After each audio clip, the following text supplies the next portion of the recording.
Hi guys, मेरा नाम है साहिल खान और आज की वीडियो शुरू करते हैं। सबसे पहली न्यूज है जोमेटो की। तो जोमेटो के अंदर एएनटी ग्रुप ने ऑलमोस्ट 2% स्टेक्स अपने बेचे हैं ब्लॉक डील के अंदर।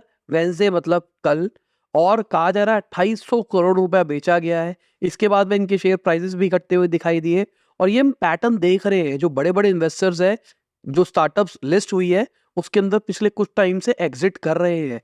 चाहे वो अब जोमेटो की बात करके चले, चाहे पीबी फाइनेंस की बात करके चले, पॉलिसी बाजार की पेरेंट कंपनी, चाहे हम पेटीएम की बात करके चले। अगली खबर बिग बास्केट की है। तो वो 2025 के अंदर अपना आईपीओ निकालने का प्लान कर रहा है और उनका प्लान है 8 महीने के अंदर प्रॉफिटेबल हो जाना है। अभी उन्होंने एक नया वर्टिकल निकाला है बीबी नाउ करके, जहां से वो प्लान कर रहे हैं कि 30 से 35% ग्रोथ लेके आएंगे फाइनेंशियल ईयर 24 के अंदर, जहां पर उनकी टॉप लाइन मतलब टोटल रेवेन्यू 12,000 करोड़ तक का हो सकता है। बाकी बीबी नाउ पहले भी था, बट अब अलग से उसको ढंग से स्केल करने के शायद प्लान में है, क्योंकि हमारी सोसाइटी के अंदर भी आए थे ये बीबी नाउ वाले कि आप ऐप रजिस्टर कर लो, आपको कुछ कूपन देंगे, आपको ये देंगे वो देंगे। अगर मैं जेप्टो की बात करके चलूं तो भी रिसेंटली उन्होंने भी मेंबरशिप निकाली थी, जहां पर 1 मिलियन से ज्यादा उनके पास में सब्सक्राइबर्स हो गए जो मेंबरशिप लेके बैठे हैं। ये हम एक हफ्ते की बात कर रहे हैं। एक हफ्ते के अंदर उन्होंने इतना बड़ा नंबर ऐड कर दिया है। मात्र 19 रुपया पर मंथ की सब्सक्रिप्शन है। यहाँ पर अगर आप मेंबरशिप लेते हो तो आपको डिलीवरी फ्री मिलती है एक अमाउंट से ऊपर तक, और साथ में आपको डिस्काउंट भी मिल रहा है ग्रोसरीज जैसे प्रोडक्ट्स के ऊपर 20% तक। बट यहाँ पे कैश था। यहाँ पे क्या कैश था, मेरी वाइफ मुझे बता रही थी, यहाँ पे उन्होंने हैंडलिंग चार्जेस बढ़ा दिए। तो आपको हर एक ऑर्डर के ऊपर डिलीवरी तो नहीं लग रही है, बट आपको हैंडलिंग चार्ज देने पड़ रहे हैं। ठीक है, आपको सस्ता पड़ रहा है, पर इसके अंदर एक ट्रिक भी है। बाकी जिनको नहीं पता है सब्सक्रिप्शन का लॉजिक क्या होता है, सब्सक्रिप्शन से स्मार्ट चीज कोई होती नहीं है। अगर आपने जेप्टो की सब्सक्रिप्शन ले ली एग्जांपल के लिए, अब आपको कोई सामान मंगाना है, आपको पता है जेप्टो से फ्री में आ जाएगा, तो आप जेप्टो से ही ऑर्डर करोगे, स्विगी से नहीं करोगे। तो अगर आपने 19 रुपए, खाली सिर्फ 19 रुपए खर्च किए है ना, तो आपका साइकोलॉजिकल माइंडसेट ये कहेगा कि भाई मेरे को 19 रुपए का लॉस नहीं होना चाहिए, मुझे वो 19 रुपए वसूल करने हैं, मेरे पास में इसका सब्सक्रिप्शन है। तो आप इसी के ऊपर प्रोडक्ट लेते रहोगे, तो ओवरऑल कंपनी का रेवेन्यू बढ़ेगा, रेवेन्यू सब कुछ बढ़ेगा और कंपनी का मार्केट शेयर भी बढ़ता चला जाएगा। तो बहुत ही स्मार्ट चीज है अगर देखा जाए तो। मैंने इंटेलेक्चुअल इंडीज के ऊपर सब्सक्रिप्शन के ऊपर एक वीडियो भी बनाई थी, जहाँ पे मैंने बिजनेस मॉडल समझाया था सब्सक्रिप्शन वाला, उसको देखना। उसमें मैंने कैलकुलेशन के साथ में बताया था कि कितना फर्क पड़ता है ओवरऑल रेवेन्यू के ऊपर छोटी सब्सक्रिप्शन प्लान को निकाल के। अगर हम ट्रेल की बात करके चले, जो कि एक सोशल ई कॉमर्स है, वो 13 रुपीज 48 पैसा खर्च करता है 1 रुपया कमाने के लिए। फाइनेंशियल ईयर 23 के डेटा की हम बात करके चल रहे हैं, और ये बहुत बड़ी चीज है भाई। ऑपरेशंस से जो उनका रेवेन्यू है 94% घटता हुआ दिखाई दिया है। अभी उन्होंने रिसेंटली ही पिवट किया था, जहां पर वो लाइफस्टाइल सेंट्रिक शॉर्ट्स वीडियोस के ऊपर आ गए थे, जहां पर प्रोडक्ट्स भी बेच पा रहे थे, बहुत कुछ कर पा रहे थे। बट इंडिया के अंदर जिस लेवल पे सोचा गया था ना सोशल कॉमर्स का अडॉप्शन आएगा, उस लेवल पे हुआ नहीं। और मुझे वन ऑफ द रीजन लगता है कि ना उसको ढंग से सॉल्व नहीं किया जा रहा।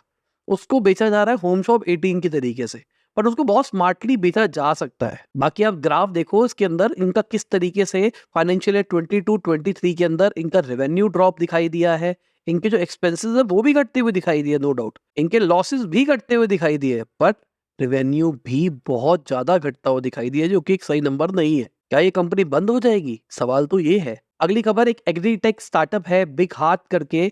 उनका जो रेवेन्यू है वो 3.5x बढ़ता हुआ दिखाई दिया है, 643 करोड़ रुपीस के ऊपर पहुंच गया। बट अगर देखा जाए कंपनी अभी भी लॉस में रिपोर्ट कर रही है। आप देख सकते हैं चार्ट के अंदर किस तरीके से उनका रेवेन्यू था, कैसे उनके एक्सपेंसेस बढ़े हैं। रेवेन्यू बढ़ा, एक्सपेंसेस बढ़ा, बट लॉसेस भी बढ़ते हुए दिखाई दिए। 6 करोड़ से 35 करोड़ के लॉस के ऊपर आ गए वो। अगली खबर पेटीएम की है। तो पेटीएम के सीईओ का कहना है, विजय जी का, कि भाई पेटीएम अदर एशियन मार्केट्स में भी एक्सपेंड करेगा आने वाले टाइम के अंदर। और मुझे लगता है भाई ये बहुत बढ़िया गेम हो सकती है। देखो, इंडिया के अंदर पेटीएम का बिजनेस कहीं ना कहीं दबने का एक बहुत बड़ा रीजन था कि भाई यूपीआई आ गया था, गवर्नमेंट में यूपीआई फ्री कर दिया था, वो बिजनेस मॉडल बना नहीं पा रहे थे उस लेवल पे। और पेटीएम की वो जो साउंड बॉक्स है, क्यूआर टेक्नोलॉजी है, और ये जो क्यूआर से पेमेंट वॉलेट वाला सिस्टम है, अगर ये बाकी एशियन मार्केट्स में लेके आए जहाँ पे अभी यूपीआई नहीं आया है, तो भाई ये यूपीआई लेवल का काम कर सकते हैं, बहुत नेक्स्ट लेवल अडॉप्शन कर सकते हैं। मुझे लगता है पर्सनली कि अगर ये वाली टेक्नोलॉजीज ग्लोबल लेवल पे ली जाए, क्योंकि यूपीआई शायद वो अडॉप्ट नहीं करेंगे, बट ये वॉलेट सिस्टम तो अडॉप्ट कर लेंगे, तो बहुत ज्यादा स्केल हो जाएगा। बाकी मुझे नीचे कमेंट सेक्शन के अंदर बताओ, अगर आप एशियन मार्केट्स के अंदर रहते हो, मतलब इंडिया के अंदर नहीं रहते, इंडिया से बाहर रहते हो, तो वहां पे मुझे बताओ कि इस टाइप का कोई सॉल्यूशन है या फिर नहीं है, जहाँ पे क्यूआर कोड हो, आपके फोन के अंदर ऐप हो, किसी भी दुकान पे जाओ, क्यूआर कोड को स्कैन करो, उनको पेमेंट कर दो। चाहे वो आपके बैंक अकाउंट से जाए, चाहे आपके वो वॉलेट से जाए, कहीं से भी जाए। ये ऑप्शन है या फिर नहीं है। और अगर आप ट्रांसफर करो तो कोई चार्ज ना कटे।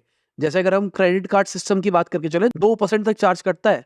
पेटीएम यहाँ पे हर ट्रांजेक्शन का 0.1 0.2 भी ले सकता है और इसमें अंत लेवल का ऑप्शन आएगा। अगली खबर, जो इंडिया की स्पेस इकोनॉमी है जो कि करेंटली $8 बिलियन तक है, ऐसा कहा जा रहा है 2040 तक वो $100 बिलियन तक पहुंच जाएगी। 2030 तक बात करके चले तो 5 गुना तक हो जाएगी। बहुत बढ़िया चीज है। मुझे लगता है स्पेस इज द फ्यूचर। अगर आप इन्वेस्ट करना चाहते हो, स्पेस में इन्वेस्ट करो। हमने अपनी एक स्टार्टअप खोली है चांद पे छोले भटूरे बेचने की, तो आप भी हमारी फ्रेंचाइजी ले सकते हैं, जहां पर हम चांद पे बेचेंगे छोले भटूरे। ज्यादा जानकारी के लिए हमें कांटेक्ट करें। बाकी गवर्नमेंट ने एक अच्छी चीज भी करी है, जो सैटेलाइट इंटरनेट सर्विस है उसमें 100% एफडीआई अलाउ कर दी गई है, जो कि बहुत बढ़िया चीज है। अब पैसा अगर इस मार्केट में आएगा तो हो सकता है इसका स्केल बढ़े, इसकी प्राइसिंग कम हो, हर जगह पे ये चीज अडॉप्ट हो पाए। अगली खबर BYD की है, जो उनका इंडिया डिवीजन है वो प्लान कर रहा है कि 90% मार्केट को कवर करने का अपने सेगमेंट के अंदर। बेसिकली अभी वो 30 लाख से ऊपर की गाड़ियां प्लान कर रहे हैं और 30 लाख के सेगमेंट के अंदर 90% से ज्यादा सेगमेंट उनको चाहिए। और मुझे लगता है कि बहुत बड़ी बात नहीं है। देखो, 30 लाख से ऊपर कोई कॉम्पिटिटिव गाड़ी ज्यादा नहीं है। मर्सिडीज आ रही है, ऑडी आ रही है और बाकी एक दो गाड़ियां और आ रही है। वो गाड़ियां अच्छी है, बट मुझे लगता है यहाँ पर BYD कॉम्पिटिटिव खेल जाएगा। अगर BYD 25 लाख 20 लाख के सेगमेंट के अंदर आता है तो BYD को बहुत कंपटीशन मिल सकता है। अभी रिसेंटली MG वालों ने भी अपने रेट घटाए हैं, टाटा वालों ने भी रेट घटाए हैं। तो मुझे लगता है कम सेगमेंट में घुसना रिस्की है BYD के लिए, या मैं कहूँगा मुश्किल है। अगली खबर मेटा की है, तो 1200 करोड़ रुपए इन्वेस्ट कर रहा है इंडिया के अंदर डेटा सेंटर्स बनाने के लिए। पहला इंडिया का डेटा सेंटर बनने वाला है भाई। बहुत ज्यादा रीलें यूज करी जा रही है, इसलिए ऐसा हो रहा है। अगली खबर, एक जनरेटिव AI स्टार्टअप है एमा। उन्होंने $25 मिलियन रेस किए हैं अपने पहले फंडिंग राउंड के अंदर। 10 महीने पुरानी स्टार्टअप है ये। सही है भाई, AI स्पेस के अंदर बहुत जबरदस्त फंडिंग हो रही है। अगर हम AI की बात करके चले तो ओपन AI ने रिप्लाई कर दिया है एलॉन मस्क को कि भाई एलॉन मस्क ने अभी तक $45 मिलियन ही इन्वेस्ट किए थे सिंस इंसेप्शन, मतलब 2015 से जब से कंपनी शुरू हुई थी। उन्होंने कमिट किया था $1 बिलियन डालेंगे, बट उन्होंने $45 मिलियन ही डाले। अब $90 मिलियन उन्होंने बाकी अदर डोनर से भी लिए थे। तो अभी रिसेंटली एलॉन मस्क ने भाई केस किया था ओपन AI पे कि आपने एज अ NGO शुरू किया था, उसके बाद प्रॉफिट की तरफ चले गए। भाई अब वो शायद समझा रहे हैं कि किसी ने हमको पैसे नहीं दिए, सपोर्ट नहीं किया, तो हमको पैसा रेज करना पड़ा और हमको कमर्शियलाइजेशन की तरफ जाना पड़ा। बाकी डिजिटल मार्केटर्स के लिए एक अच्छी अपडेट है मेरे हिसाब से। अभी रिसेंटली गूगल ने नया SEO अपडेट निकाला है, जिसके अंदर जो लो क्वालिटी कंटेंट है उसकी रैंकिंग घटेगी। तो मतलब अगर आपने अच्छे तरीके से कंटेंट ऑप्टिमाइजेशन कर रखी होगी तो आपकी वेबसाइट पर ट्रैफिक बढ़ेगा। हमारी वेबसाइट पर ट्रैफिक बढ़ा है, तो अच्छी चीज़ है अगर देखा जाए तो। और अगर आपने हमारा कोई डिजिटल मार्केटिंग का कोर्स ले रखा है और आपने हमारी स्ट्रैटेजीज को फॉलो करके SEO किया है, तो नीचे कमेंट में बताना कि आपकी वेबसाइट पे कैसा हुआ है, पॉजिटिव हुआ है, नेगेटिव हुआ है। क्योंकि मेरा हमेशा से मानना है कि हमको कंटेंट बनाना है यूजर्स के लिए, ना कि एल्गोरिदम के लिए।